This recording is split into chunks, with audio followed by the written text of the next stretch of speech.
come from diverse backgrounds, yet their dreams have brought them together for a very spirited battle. This Virginia native has graduated from the NASCAR Busch North Series to become a consistent Busch Series regular. A run of top 10 finishes has put him atop the chase for the Penrose Rookie Challenge. And this man is a New Englander from Massachusetts. His NASCAR Modified Tour successes, including the series title in 1992, have propelled him into the Busch Series. And he now trails by only 20 points in the chase for Rookie of the Year honors. And tonight, you get to meet Curtis Markham, driver of the Lysol Pontiac, and Jeff Fuller, driver of the Sunoco Chevrolet, as Nutmeg Mills presents This Week in NASCAR. And now, from the studios of WTVI-TV in Charlotte, North Carolina, here's the host of This Week in NASCAR, Eli Gold. Good evening, everybody, and welcome to Charlotte, North Carolina. We appreciate the folks at WTVI opening their doors to us this evening. The NASCAR Winston Cup teams take this weekend off, while the NASCAR Busch Series heads to South Boston Speedway in Virginia for the Ford Credit 300. We'll talk all about that this evening with our special guests, the two fellows battling for Rookie of the Year honors on the Busch Series, Jeff Fuller and Curtis Markham. They will, of course, be taking your calls and comments toll-free, 1-800-292-5551. That's the phone number that puts you in touch with us here in Charlotte, and that number is good from anywhere across North America, so feel free to give us a call and join us on the show. Let's bring you up to speed on the news of this week, and we open up with the health and welfare of a number of drivers. First, Jeff Bodine, just a tad tender today, but otherwise doing okay. As you may have heard at last weekend's race at Talladega, he's been bothered by kidney stones. He had them surgically removed yesterday, and Jeff now on the road to recovery. Scott Brayton, speaking of a man who is again on the road to recovery, he was injured yesterday at the Brickyard, testing for the Brickyard 400. Crashed the stock car he was driving. He's broken his ankle, so Scott Brayton now looking at a bit of a recovery ahead of him. And from the Busch Series, Robbie Reiser, still hospitalized in Birmingham, Alabama, after the multi-car accident at Talladega that sent him to the Caraway Methodist Medical Center. He has had knee surgery performed. As soon as he recovers sufficiently, he'll be on the way home as well. A couple other news items to talk about. Testing for the NASCAR Winston Cup teams up at Watkins Glen International.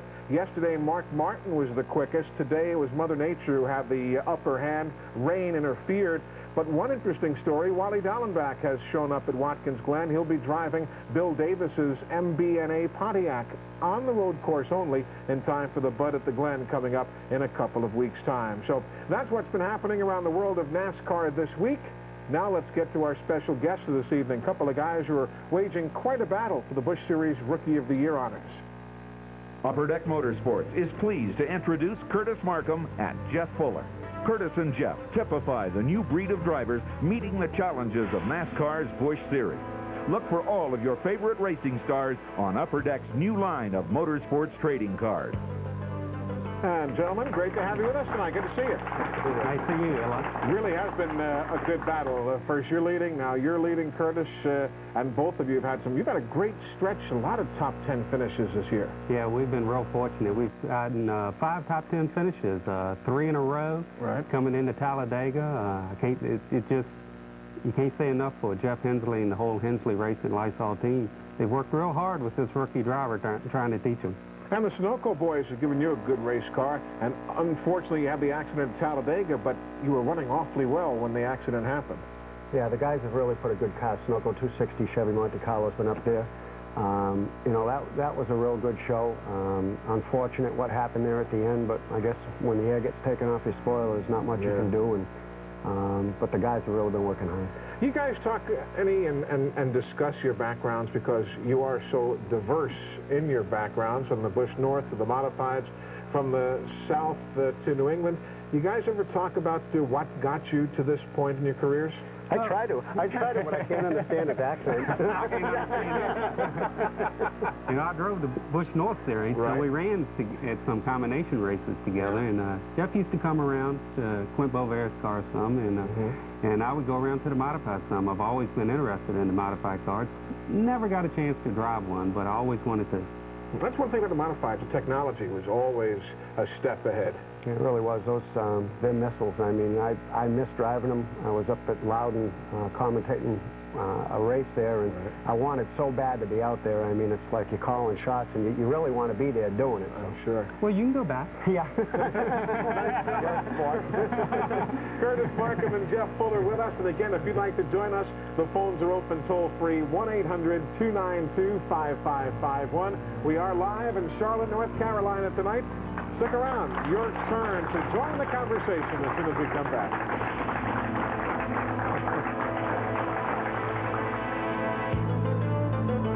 Supplying quality parts and service for over 70 years. A devoted supporter of NASCAR and proud sponsor of the Napa 500. By Slim Jim. When you need a little excitement, snap into a PP Spicy Slim Jim and watch for the Slim Jim racing team.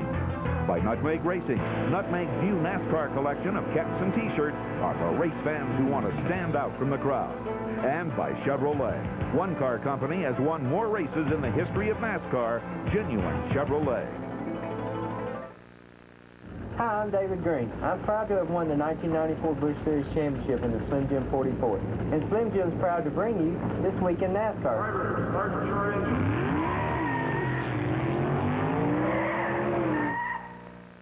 Every day, we all find a way. A promise made, a promise kept, giving it our best. America's most complete source of auto parts, a national warranty program, and customer service only Napa can give. No wonder more people trust Napa to keep their vehicles running. We keep America running. We keep America running.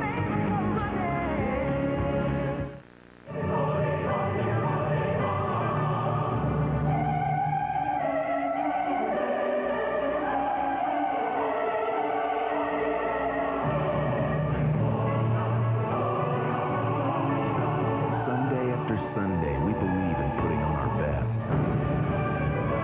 Maybe that's why no car company has won more races in the history of NASCAR than Chevrolet.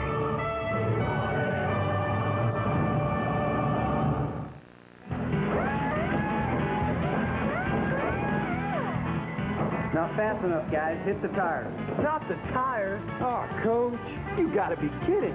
Anything over 18 seconds, and I get your nutmegs. Not fast enough, guys. Guys, if you want to make it in NASCAR, hold on to your nutmegs. Nutmegs, the NASCAR apparel worth holding on to.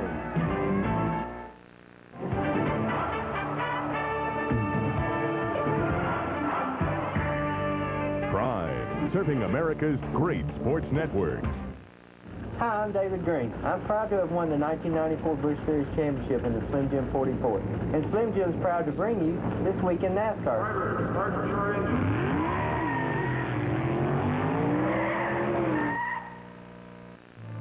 Welcome back to This Week in NASCAR. Jeff Fuller and I were just talking a moment ago about the accident at Talladega last week, and we show this video not to point fingers, Jeff, but basically, as you told me earlier, there you are in car 47 alongside Rick Wilson. But you learned a lot from this incident, and I guess you always have to look for that silver lining after something like this happens. You know, we learned an awful lot. I'm glad that happened at the end of the race, so we got enough seat time in there. That happened with like 8 laps left to go, and if I could have had it all over again, I guess what I should have done was tried to get away from the 75 car a little bit more, because what little air I did have on the spoiler when the car came up behind it took the rest of it off, and you get into a situation like that, and there's really nothing you can do. And of course, it's happened to guys who've been out there for many, many, many years. So, you know, no embarrassment, certainly, but at least you learn something as you go. Let's go to the phone lines. Our first stop is Philadelphia, Pennsylvania. Mike, you're on with Jeff Fuller and Curtis Markham. Hello. Hey, Eli. How you doing? Great, thank you. My questions are for Eli. I have 2 questions. All right. Okay. Elmo Langley and Doyle Ford. They're always with the NASCAR circuit, but I wanted to know about the safety crews. Do they come from local firehouses, or do they follow the whole circuit? Okay. As far as the fellows who are not the actual NASCAR officials, in the case of the safety crews, they are provided by each individual racetrack. Now, the NASCAR inspectors, you mentioned Elmo, you mentioned other fellows who might travel, Doyle Ford, Carl Simmons on the Busch Series and so on. The NASCAR officials travel, but the safety folks, the cleanup crews and so on, are provided by each individual racetrack. Let's go to upstate New York now for our next question and head to Rochester. John, good evening to you. Hi, Eli. How you doing today? Great, thank you. Love the program. Thank you. I was wondering, do any of you feel that NASCAR should step in and prohibit the teams from watching the race coverage in the pits out of fairness to the teams that don't have the in-car cameras and onboard telemetry? Well, onboard telemetry nobody has. In-car cameras are inconsequential. What you're referring to more so are the satellite dishes that are now showing up in everybody's battle wagons so you can monitor the race from the sanctity of pit road. Has that crossed over into Busch Series racing as much as it has in Winston Cup? Not as much. There's a few people that have them, and they get a big group every time doing the race. I bet. You go to Talladega, you can't see anything but the travel from pit road, so a lot of crews gather around and watch it on TV so they can see what's going on to be prepared when the car comes in. I would question if you really get an advantage from that. I would think it's more just to help keep up with the race. I think there's an advantage to it, and especially if you get the scanners, and one of your crew members is scanning NASCAR and this and that, you can learn a lot from it. But as far as the computers, the only time those are used is during the test. Let's go up to Auburn, Massachusetts now for our next call. A viewer on Sports Channel from up there in Jeff's hometown. Hello, Jim. How you doing, Eli? Great show. Thank you.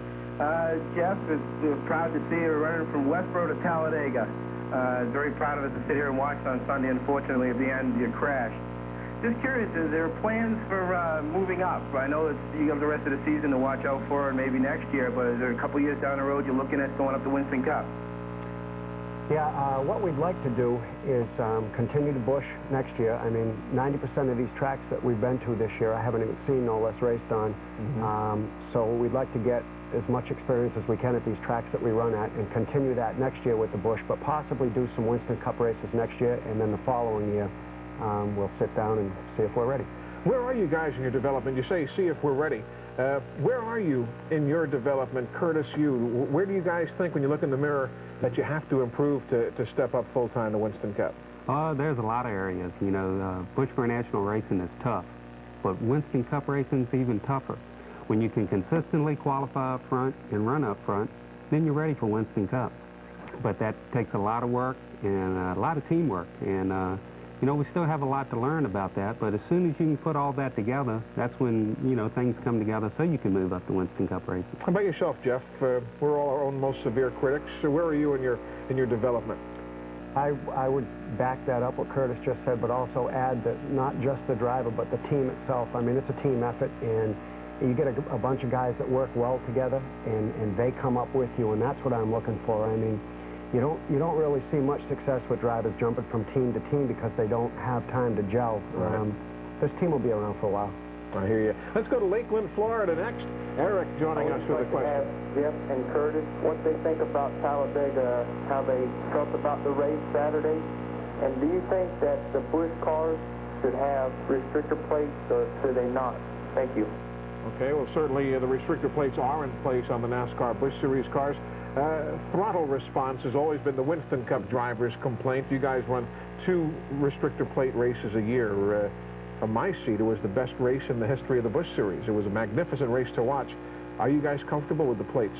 Well, I don't know about Jeff, but I don't know the difference on the Speedway without the plates. That's true. You've never run them otherwise. That's right. We've always run the plates, so it's hard to say. We're going plenty fast. I know How that. about the speed? I can't fathom being out there at 195 by myself, let alone with 40 other guys. Was that tough to learn? Was it tough to learn to like 200 miles an hour, or did you just take right to it? When we went to Daytona in February, that's the first time that I'd ever been on Daytona, and I don't know, I think it was like 6 laps, and I was pushing harder to go even faster because you don't have any conception on how fast you're going until something happens. You have no conception at all. And, you know, to be out there, and I was fortunate enough that, you know, coming out of the modifieds and some of those tracks that we race at, you really get to understand the draft, more so than in one of these cars.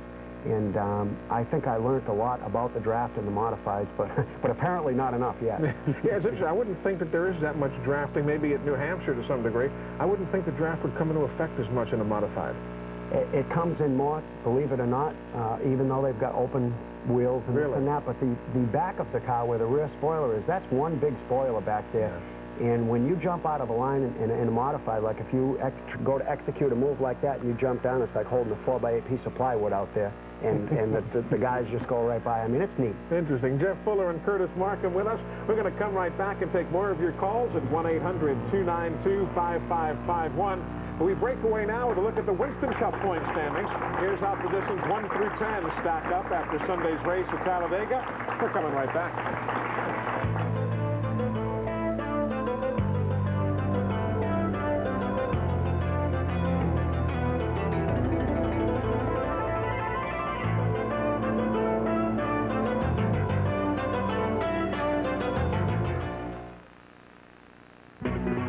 Top women's teams invade the states in an all-out shootout for supremacy. The thrill of victory, the agony of defeat, all here at the Women's U.S. Cup. This month on this regional sports network. Being a fan is tough when your team isn't the home team, especially when I try to find coverage of my favorite team in the local paper. I'm lucky there's even a box score. Well, if you're like me, you'll be happy to know there's one publication that'll make you feel right at home. The Sporting News. You'll love the Sporting News no matter what team you love, even if it is the home team. Call this number now and get 4 issues of the Sporting News free. You'll get opinions and strategies, transactions, trade rumors, injury reports, and the lowdown on the minors. Plus football, basketball, and hockey all year long. Call now and you'll get 4 free issues. If you like them, you'll get 24 more issues at this great TV price. If not, just mark the bill, cancel, and owe nothing. The 4 issues are yours to keep. So call now to the Sporting News, the publication that treats every team like the home team. Call now and get 4 great issues of the Sporting News free. Call now, 1-800-522-5333. Myrtle Beach Speedway in South Carolina. There's the Lysol car alongside eventual race winner Larry Pearson there in car 92. You were keeping pace there pretty well for most of the day. Another good top 10 finish. Oh, it really was. You know, Jeff Hensley and the bunch really had the Lysol Pontiac running good, and we came out of there with a 7th-place finish. You know, we've gotten 2 of those so far this year. Curtis, I've got to share a story here. Just sitting here laughing during the commercial break, but Curtis is sitting here going like this. He said, you got a little dirt on the table. I said, well, it travels a lot of miles. He says, well, I'm the Lysol man here. They got to clean this thing off. And he never brings character. Let's go up to the state of Ohio for our next call. Wanda, good evening to you. Wanda, are you there? Yeah, I am. Go right ahead, man. Yeah, here a couple weeks ago, you had a gentleman that called in and wanted to know how he could get NASCAR races and the Busch races on TV. Yeah. And one of the low-budget ways of getting the NASCAR races on TV is called Prime Star Satellite. And that's what we purchased, and all we had to pay for was the installation. I trust you're getting a commission for this message. No, I'm not. I just want to see other fans be able to get the races. Definitely so. There are a lot of folks in areas where cable TV is not available. Cable penetration now is rather impressive, but still not what the over-the-air markets are, and that certainly is a good idea. Robert is next, joining us with a question. He's in Midfield, Alabama. Hello, Robert. Yes, Eli, enjoy your show. Thank you, sir. Yeah, I grew up right where Dixie Speedway used to be. Watched Bobby, Donnie, you know, Lolly and all them run. Definitely. I see you got 2 young fellas there that's running. I watch all the races and everything. I got one question, or a 2-part question. All right. Why now that they can keep them on the ground, even though they like to flip over and run on their tops like last week at Talladega, why don't they open the ports up where it don't lean the engines out and burn pistons, you know, since it's the fastest speedway in the world, and then bring the Indy boys and slow them down with restrictors so, you know, they won't bottom out so they can run?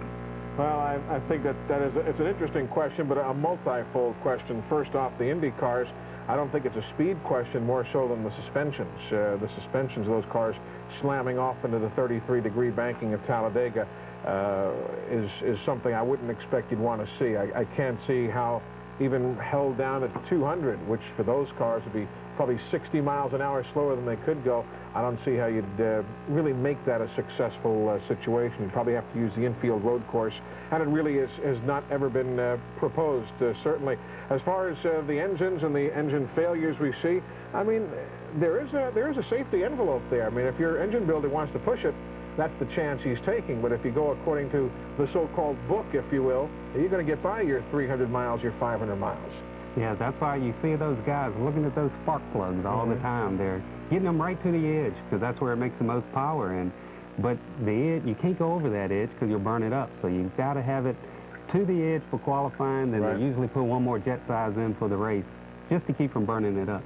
Curtis Markham and Jeff Fuller continuing with us here for the next hour on the program. Reminder, though, next week we'll be in Indianapolis, Indiana, prior to the Brickyard 400, the Ramada Plaza Hotel in downtown Indianapolis next Thursday night. And Rick Mast, who won the Busch Pole for the Brickyard a year ago, will be our guest. That's 8 o'clock Eastern, 7 o'clock local Indianapolis time. In 2 weeks from tonight, Kyle Petty will join us from the Corning headquarters building in Corning, New York. 8 o'clock Eastern, 2 weeks from tonight with Kyle Petty here on This Week in NASCAR. We're going to come right back to take more of your questions for the guys, but let's now take a look at the NASCAR Busch Series point standings. Here's how the top dozen stack up heading into Saturday's race in South Boston, Virginia. We're coming right back.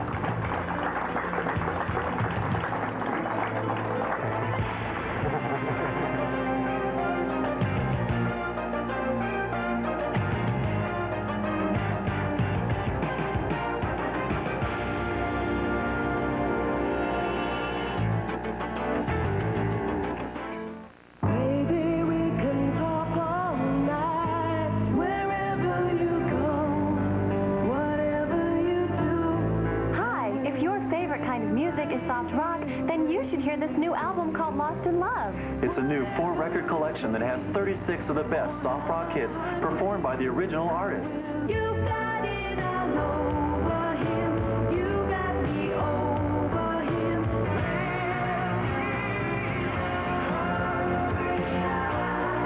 Secret lovers. Who's gonna drive you home? 4 records or 2 cassette tapes are only $19.95. 2 compact discs, just $24.95. Here's how to order.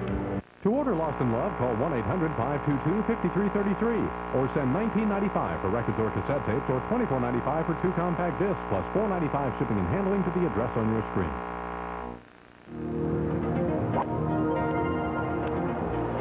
I'm Jack Nicklaus, and I've just joined Golf Magazine as special contributor. You can join Golf Magazine, too.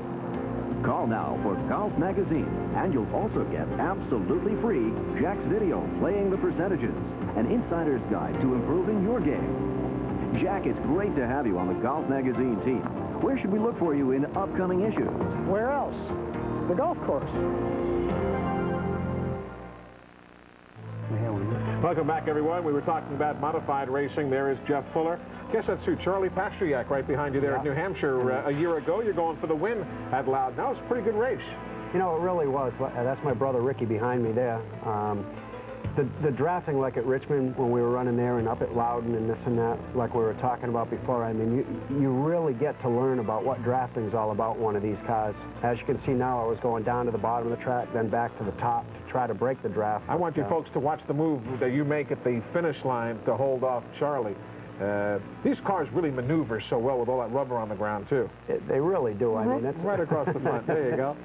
I hate it when they do that. It's got to be a good feeling. I mean, when you have that much of a Goodyear on the ground like that, it's got to make it an awfully strong and comfortable sensation. It's, you know, compared to these cars, it's kind of like a slot car. I mean, these cars here have got 10-inch tires in their radial versus 13-inch tires and bias ply, and those cars are 2 inches from the ground, where these cars are 5 inches. Those cars are 800 pounds lighter. Just as much power. I mean, you can really get down and have some fun with one of them. Let's head out to Castro Valley, California. Chris is joining us on the coast. Hi, Chris. How you doing, Eli? Good, thank you. My question is more for you and Mr. France. I'm wondering when they're going to get rid of these restrictor plates. maybe put up a catch fence, move out the first 30 rows of fans. Let's get back to racing. This restrictor plate race is really boring. Did you see the race on Saturday? I've seen the race on Saturday. I've seen parts of it, and I noticed the roof flaps did not work too well. Well, I think we need to correct that. And certainly if you said that Saturday's race didn't excite you, the only excuse has to be that rigor mortis has set in out there in Castro Valley, because that was a magnificent race. The restrictor plates are here to stay, I would guess, because of a number of different reasons. The air deflector, the air flaps, they did work, but we saw some very unusual things happen this weekend. In the case of Ward Burton, the car was half on the banking and half on the flat of the racetrack. It let an inordinate amount of air beneath the car. In the case of Randy LaJoie driving Tommy Houston's car, he used somebody else as a ramp to take off. I don't care if you had a wing on it like an airplane to slow you down. If you use somebody else to take off, it's going to defeat the deflector flaps, the air flaps. So I think they did their job. I think we also ran into a couple of unusual circumstances this past weekend. We had some folks call in earlier in the week. As you know, our phone number is available all week long, and you can call in, leave a voicemail message for us. And Wanda did that from Greenville, South Carolina earlier in the week. Let's listen to her question. My question is, I've noticed that all of the drivers wear like a ski mask or some type of thing under their helmet. And I was curious as what the purpose for this is. Thank you, and I enjoy your show. That is called a balaclava, which is another fire retardant mask. Do you guys use the full face helmets and so on? Some Winston Cup guys do, some don't. You go the route with everything available to you? Everything that's available I have in that car as far as safety. And, you know, some people choose to go with the single layer. I wear the double or triple layer fire suits and everything that I can get underneath it. And you're the same, Curtis? Well, I've always used the open face helmet until this weekend. Really? I saw Jeff, you know, we're parked next to each other because we're 11th and 12th in points. They were putting a cooler in his car with a blow fan to blow air in there. Copycat over here. Hubert Hensley had one. He put it in there for me, and I really like that. So I used the full face helmet, and probably use one this weekend. Interesting. Let's go up to Worcester, Massachusetts now. Joe, how you doing? Very good, Eli. Good. Your question, sir. Yes, bro. Yes, sir. Joe, how you doing, Joe? Very good. I got the TV line. Anyhow, I know why you have to have that AAA suit and that blow fan behind you. You know why? Why? Remember, this is a family show. It's kind of nice when folks call in. Did you have to change your pants? Well, I'll tell you, you know, it happened so quick that, you know, there's really nothing that you can do when that happens. I mean, the air gets taken off, and people sitting at home probably say, well, why didn't you just turn the wheel to the right or something? But when you're going, you know, 190, 195, whatever it was, and that thing starts coming out, they say that after you get past 3 degrees, the car gets past 3 degrees, that there's no saving it. I don't know, but it's a pretty hopeless feeling. I bet it is. But as we said earlier, you learn something, and you know, you got to take that experience and move on down the road. We're going to come right back and continue our visit with the guys, and while we take a look at the entire Rookie of the Year class, the Penrose Rookie Challenge is basically a 2-driver race right now, but there have been some other rookies on the circuit this year, so let's give them their due as well. We're coming right back.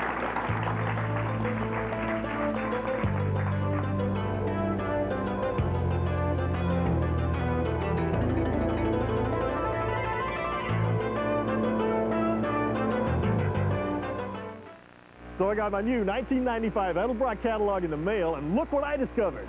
Power. Power for whatever you drive. That's what you get from Edelbrock.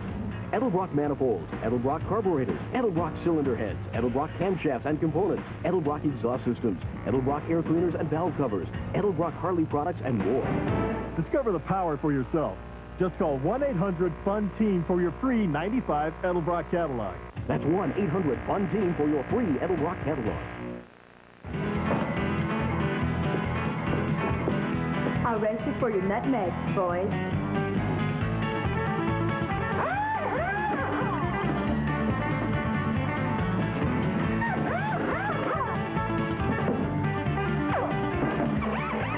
Gentlemen, you want to make it in NASCAR.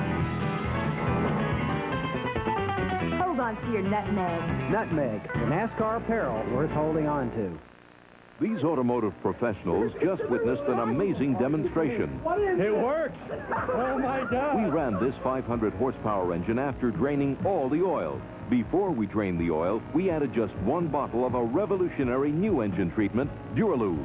By bonding to the metal inside your engine, Duralube protects like no other regular oil or additive can, giving you better mileage and longer engine life.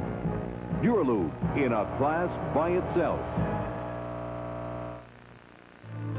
Another of Curtis Markham's fine runs this year came at the Milwaukee Mile, the flat track at the Wisconsin State Fairgrounds, and the Lysol car, again, very much in the hunt there, running in the top pack of 5 there. Is it tougher driving on a flat track, Curtis, and having a Talladega with the banking to help you along? Does it take a little more finesse on a flat track? I think it does. I've always liked bank tracks better. But the flat tracks, we run a lot of those there, and I'm getting used to them because, like you said, it takes something different. A little extra driver input, certainly. Yeah. We've got a lot of folks who join us from all across the world to come in and be part of the shows. This evening, Norm is with us. I just wanted to yell Norm like I'd done cheers there. Norm, it's okay. All the way from Maine. How you doing, Norm, with a copy of your Winston Cup directory? Good evening, sir. Thank you. One to Jeff and one to Eli. Jeff, did you do much running up in around Beech Ridge? Yeah, actually, we had modifieds went back to Beech Ridge for the first time this year, and they put on a good show up there, and you know, up to Oxford, and yeah, we ran quite a few tracks up that way. And you had a follow-up, sir. To you, Eli. How long have you been at it now, and how did you get started? This is my 20th year broadcasting NASCAR racing, and I was a hockey announcer, and I sent NASCAR a hockey tape, and off the strength of the hockey tape, I was given an audition, and I've been at it since 1976. So that's, in a nutshell, I was born in a log cabin in Brooklyn, New York, actually, is the way it all Sure. But that is true. I got... They sold a bridge there, too. Exactly, yeah. But we all started back in the old hockey days. Let's go now to West Virginia for our next question. Corey, how you doing, sir? Corey, are you there? Yeah, I'm here. Go right ahead, sir. How you doing there, Eli? Doing just great, thank you. Yeah, I wanted to ask both the Busch drivers. I know there's a big controversy between Ford and Chevy in this. Well, apparently we lost Corey there, but I'm kind of guessing the question is we don't seem to hear of as much of a Chevy-Ford situation in the Busch series. I guess if for no other reason they're still using Luminas, or they're using a lot of different types of cars. You guys don't seem to have that problem, do you? That's because we run a Pontiac. Yeah. Well, yeah. That's right. No, I think the body rule's a little stricter on the Busch side. Don't you think, Jeff? Yeah, I think we got more templates. I don't know. I mean, I do know that we run the Monte Carlos like the Winston Cup guys do, and it just... So many of the guys still have Luminas. Yeah, they do, but I didn't see too many like at Talladega, or when you get to Daytona, they were still phasing their Luminas out. But yeah, the short tracks, you definitely still see Luminas. How do you guys like the 8-banger as opposed to the old V6s? Well, I had the opportunity to drive both of them, and the V8 is much better. It's a much better engine. You have a whole lot more throttle response. They're living a lot longer. They're hot, though. The only thing, they're hot inside the car, a lot hotter than the V6 was. Well, you don't burn all the fuel either with the 9.5-to-1 compression. That's one of the reasons, too. Well, I've burned something else besides the fuel. He burnt his butt. His you can't say that on TV. We're on cable. It's all right. He whines. That's all he does is he whines all the time. It's so hot. Who had the cool him at first? You. You know, another way folks can join us on the show are by sending in computer email messages. We just got one in the control room about going 200 miles an hour, and that fact that, Jeff, you addressed it before the first time on a big super speedway, but that particular question was directed to Curtis, who really didn't address the high speeds when you came out of Quint Beauvair's Busch North operation, short track, road racing oriented. How tough was it for you the first time to really step on the button and hang on at 195? Well, it's like Jeff said, after 5 or 6 laps, especially when you're by yourself, it's pretty easy, actually. The first time I turned down pit road, though, I went by the pit stall and everything else. You don't realize how fast you're going until you turn on pit road. I bet. Then when you get out there with other cars, that's totally different. It's totally different then. But by yourself, it's not that bad. But if everybody's going roughly the same speed, I mean, you addressed that, everything being relative before, until you get in trouble. But even with other guys, if you're all doing 195, it feels natural? Yeah, it really does. I mean, you're all going at the same clip. If somebody's going 5 miles an hour faster, it looks like they're flying. But you, like I say, until you stop or crash or whatever, you really don't have any... I bet. Jeff Fuller and Curtis Markham are with us. We talked moments ago about Ford, Chevy, and, of course, the Lysol Pontiac. Let's take a look at the Bill France Performance Cup numbers. That's the manufacturer's point battle on the NASCAR Busch Series. More of your questions for the fellows as soon as we come back.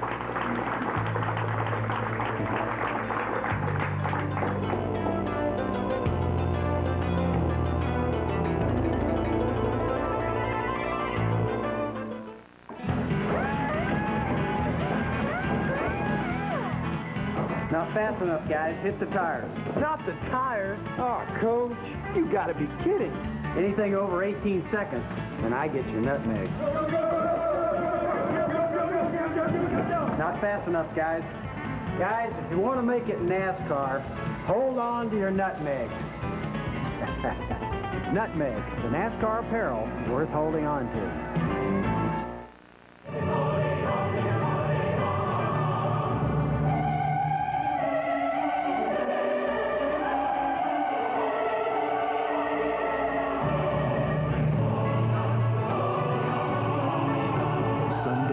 Sunday, we believe in putting on our best. Maybe that's why no car company has won more races in the history of NASCAR than Chevrolet.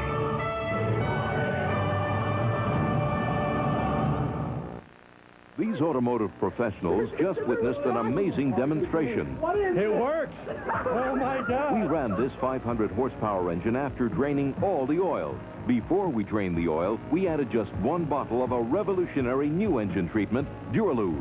By bonding to the metal inside your engine, Duralube protects like no other regular oil or additive can, giving you better mileage and longer engine life. Duralube, in a class by itself. Every day, we all find a way. A promise made, a promise kept, giving it our best. America's most complete source of auto parts, a national warranty program, and customer service only Napa can give. No wonder more people trust Napa to keep their vehicles running. We keep America running. We keep America running. One of America's unique racetracks, the Nazareth Speedway. The green and yellow car, Tim Fedewa, en route to his first career Busch Series win. And there's the Sunoco brand for Jeff Fuller. You ended up having a decent run there. You had your troubles, though, in the race. You had tires, wheels come off, the whole schmear. It was not the easiest of days for you. No, it wasn't. We ended up 9th, but we did have a pretty tough day. Yeah. Interesting racetrack, though, isn't it? It really is. It's not an oval, and it's not a road course. It's a pretty unique place, and we've run there in the modifieds quite a bit, and we've won there a couple times in the modifieds. So, you know, that experience paid off. You know, these tracks like Richmond we've gone to in New Hampshire, and it feels good to get back to a track that at least you're familiar with. Let's go to Alabaster, Alabama for our next question. Randy is watching down in Sports Southland. How you doing, Randy? Hi, Eli. Evening. How you doing? Good, thank you. I've watched the show every week. I never miss it. I appreciate your loyalty. Thank you. All right, I just have more of a comment than a question, Eli. All right. It was on the call earlier this evening about the guy. He said the Busch race wasn't very competitive last week at Talladega. Yeah. I was attended the race this weekend, both races, the Busch race and the Cup race, and that's the very best Busch race I've ever seen. Yeah. I guess it's all in what you're used to. You know, I always use the comparison about, there was a guy in Pocono, and I'll never forget this. This is a true story. When I used to broadcast out in the turn for MRN, used to be positioned out there in turn 1, there was a photographer who was there all the time. And he didn't care what the event. He was always taking pictures for some publication. When the Indy cars were there, as they used to run Pocono, here they'd come by you at, 212 miles an hour. But first place had 14 seconds on second place, and second place had a lap on third place. But the guy was sitting there with a stopwatch, and he'd say, man, look at these speeds. Then the Winston Cup cars would come in about 5 weeks later, 3 and 4 wide, banging off each other, only, in his mind, doing 168 miles an hour. And he said, why would you want to watch that if you can watch cars go 214? So he didn't get off on the side-by-side competitiveness. He wanted the speed, possibly the same point of reference as the fellow who called earlier. For my money, I'd rather see 3 and 4 wide racing instead of having one guy leading by a lap and the second place guy another lap and so on. It all depends on what you're used to seeing. Let's get back to the phone lines now and go to Knoxville, Tennessee. Hello, Craig. How are you tonight? I'm doing pretty good. Question I was asking is, they had microchips placed on these tires, in these truck tires. Will they be in the future for these smaller tires? And if so, you think it'll help with these racers when they test drive these tires with microchips in them, embedded in computers, and they keep records of, you know, what's going on with their tires, getting hot, cold, or the air temperature setting into them? Well, of course, you've asked a mouthful there, but I wouldn't think the smaller the tire would be embraced by anybody. NASCAR tries to keep a rein on technology, don't they? I mean, no need for the Hensleys to have to go out and start buying all this fancy telemetry stuff. That's true. You know, we have tire temperature gauges in Goodyear's there, and they take the temperatures for us. Right. We have crew guys that keep track of the air pressure, how much they build up and all. We all write it on a sheet of paper, and we go off of that for our setups to see how the car is handling, whether, you know, one tire, one right side tire, the right front might be hotter than the right rear and gaining more air pressure than the right rear. That'll just tell you it's got a push in it if the driver doesn't come in complaining about a push. Sure. Of course, tires, in the old modified days, man, that was your life story. I mean, you get guys like Mario Fiore and fellas who were tire masters. It's a little different now with radials and so on. It is. The bias ply tire stagger was the big thing. I mean, the stagger in the rear of the car, if you were a quarter-inch off too much, the car was loose. If you weren't, you know, the car would push if you didn't have that quarter-inch that you needed. So, you know, with the radials now, you can put 100 pounds in or only have 20 pounds, and you can't change the size of that tire, so it's taking some of the guesswork out of it. How much adjustment was there for you getting off those bias plies? Like we see when we go up north and the Busch North guys are still on bias plies. Was it tough for you making the change? You got a narrow tire plus the radial? You know, actually, we did a test on a modified with a radial tire, 10-inch, and we did it at Thompson Speedway in Connecticut, and the car really turned good. I was surprised. It really did. The biggest adjustment is that once the car starts slipping, and I don't care if you're talking big track or small track, once it starts getting away from you, it's not like the old days with the bias ply where you can just turn the wheel and hang on and yee-haw. Those days are over. When that thing starts slipping, you're gone. Jeff Fuller with a very good assessment, really, about the world of tire wear and the deals between those radials and the bias plies. Last weekend, the biggest track on the circuit, Talladega. This weekend, the Busch Series goes to one of the shortest tracks, the South Boston Speedway in Virginia. Let's check out a track fact about South Boston. The more of your questions are coming right back. Stay with us.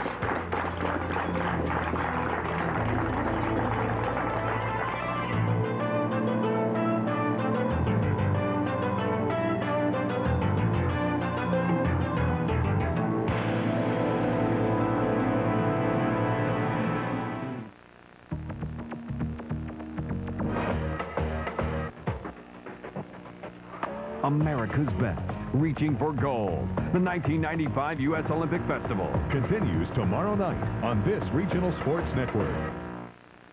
What is it that makes virtual reality so real? Find out in Popular Science. What's it like to fly a classified F-117A fighter? Find out in Popular Science. Will hydrogen replace oil as the fuel of the 21st century? Find out in Popular Science. Where can you learn about the latest breakthroughs in high-tech products? Everything from the phone of the future to tires you can drive on even when they're flat. Find out in Popular Science, now at over 50% off with this special TV subscription offer. Call now, and as an extra bonus, get this powerful and practical mini flashlight free. Month after month, Popular Science sheds new light on what's new today and what tomorrow will look like in the world of science, computers, electronics, automobiles, and more. Call now to get 12 issues of Popular Science for just $13.94, more than half off the newsstand price. Plus this practical mini flashlight free with your paid subscription. Call now. There's the look at the Lysol 200 at Watkins Glen back in June of this year. There is the Lysol car working under caution. Qualified well, you ran well. You love this road course stuff, Curtis. Oh, I really do. Went there for the first Busch race that was held at Watkins Glen. I drove Charlie Henderson's car there, and we finished 8th. And we went back there this time in Hensley's Lysol Pontiac, and that car would really fly.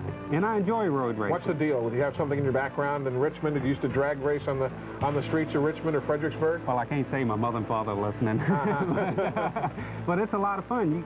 Like I told Jeff when he went there, he'd really enjoy it once he got out there, because you get to do everything you're not supposed to do on an oval track. Exactly. Take a little getting used to. I remember talking to you that morning, and you were excited, but you were apprehensive both. You didn't have the rear sway bar. Most of the guys did. I remember you were talking to him.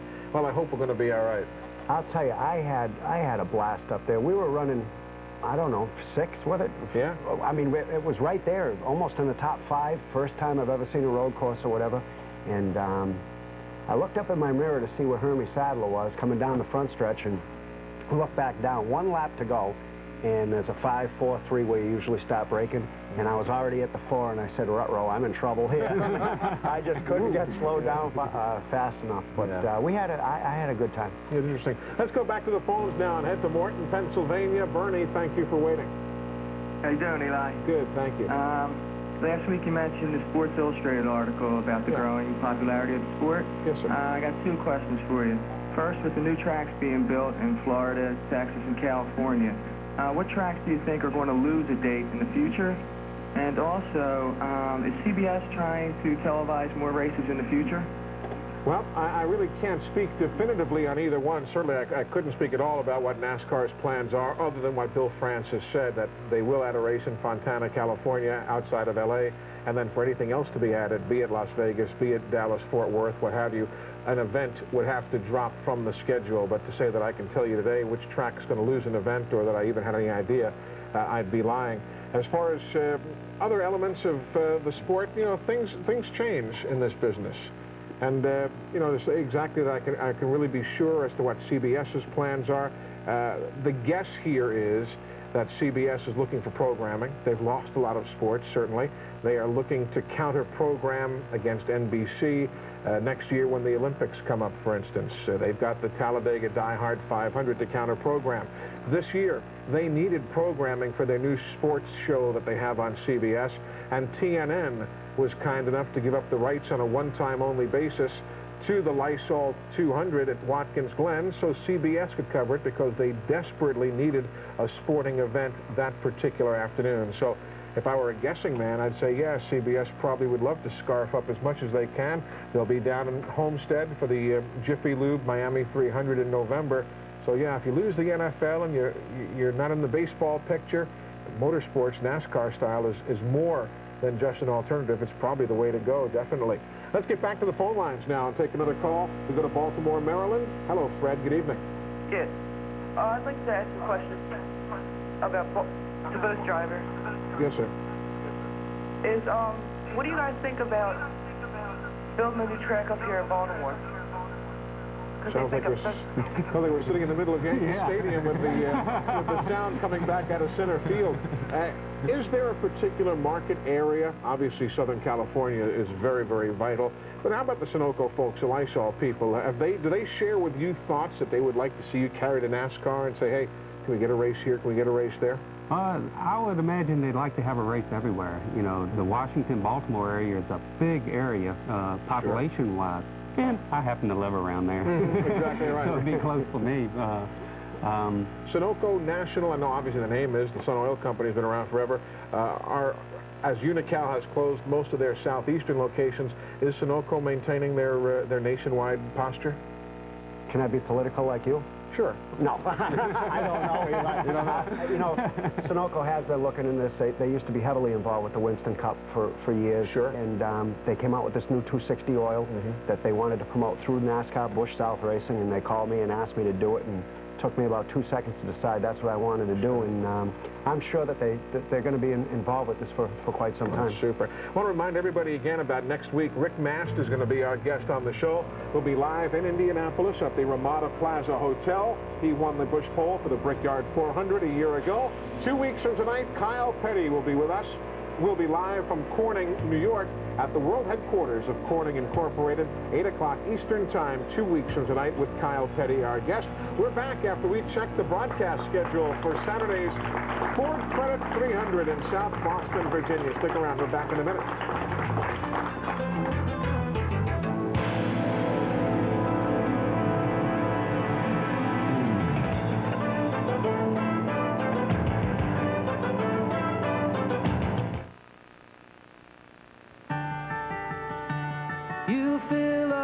my senses. His unforgettable songs touched a whole generation. Hey, it's good to be back. Now, Heartland Music presents the very best of John Denver. Sunshine. Sunshine. On my shoulder. Annie's Songs. Country Roads. 30 classics. Country Roads. 30 of your favorite John Denver songs. Life ain't nothing but a funny, funny riddle. Thank God I'm a But remember, rock you down tonight. it's not in stores. So order now. Call 1-800-522-5333. Use your credit card or send check or money order for $16.98 for records or cassettes or $19.98 for 2 CDs, plus $3 shipping to John Denver, P.O. Box 5055, Department 72, New York, New York.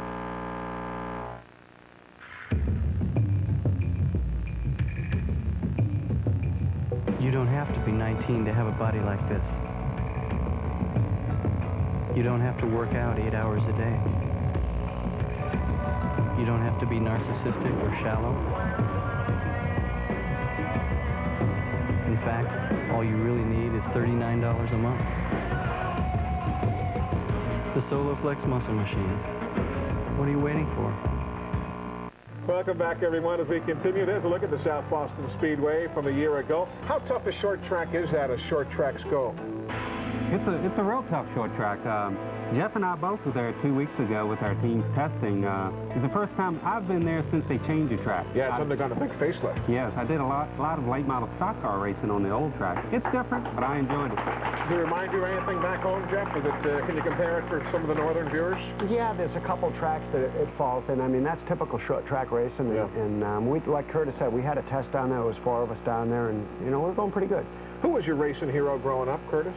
Ray Hendricks. He's a great short tracker. My parents used to take me to Southside Speedway, and he was just the best thing out there. And what I really liked about it, when you go down in the pits after the race, he would take time to talk to you, and I still try to do that because of him. Sure. How about you, Jeff? Who was your idol? I really didn't have one in particular. I kind of followed the modified guys and this and that, but, you know, been doing this for a long time, 22 years now, and you know, like Curtis said, anybody that takes the time to sign an autograph or whatever, you know, those have got to be your heroes. Those are the kind of guys to look up to. Let's go back to the phones as time is running out on us here. Bristol, Connecticut is next. David, good evening. Good evening. Hi, Jeff. Hi, Curtis. How you doing? Met you both up in New Hampshire quite often. Very nice to see you again. Question for both of you.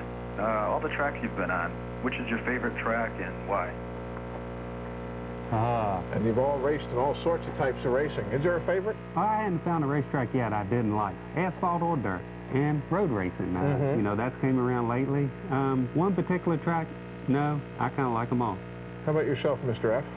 I can't, no, that's a question that I like them all too, I really do. Darlington, I would say that that's probably one of the toughest tracks to get a hold of, but it's you know, it's just makes you feel that you want to get back there and do that much better.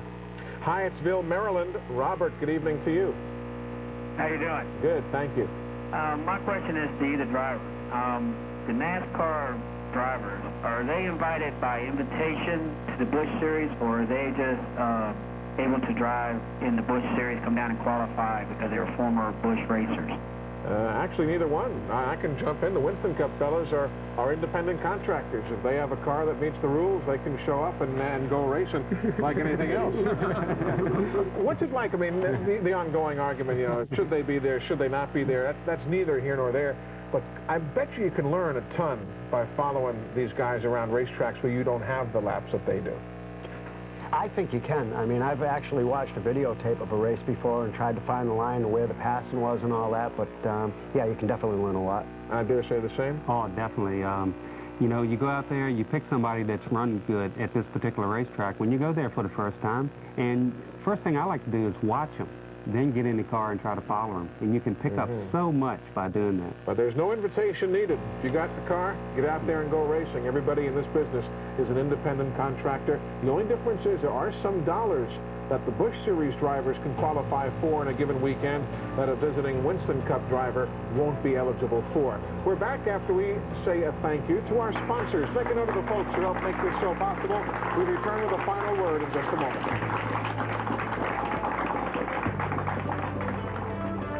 This Week in NASCAR is being brought to you by Napa, supplying quality parts and service for over 70 years. A devoted supporter of NASCAR and proud sponsor of the Napa 500.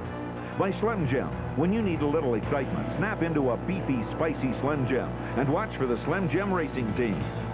By Nutmeg Racing. Nutmeg's new NASCAR collection of caps and T-shirts are for race fans who want to stand out from the crowd. And by Chevrolet. One car company has won more races in the history of NASCAR. Genuine Chevrolet.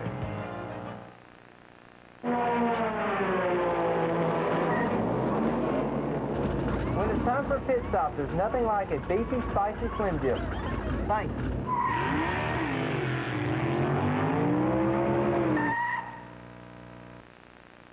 Now, Eureka Vacs so powerful they've earned the Corvette name. Corvette Hand Vac and Corvette Wet Dry. The next generation from Eureka.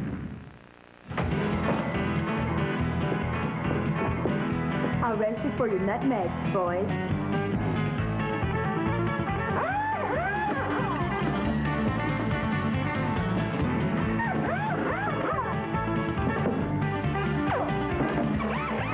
Gentlemen, you want to make it in NASCAR, hold on to your nutmeg. Nutmeg, the NASCAR apparel worth holding on to.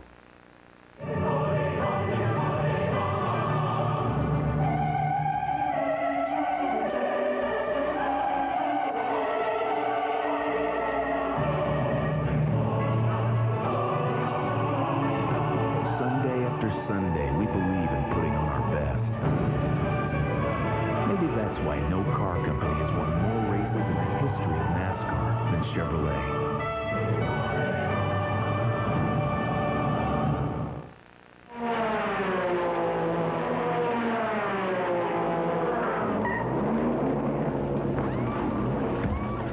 Thanks for watching This Week in NASCAR, brought to you by Beefy Spicy Slim Jim.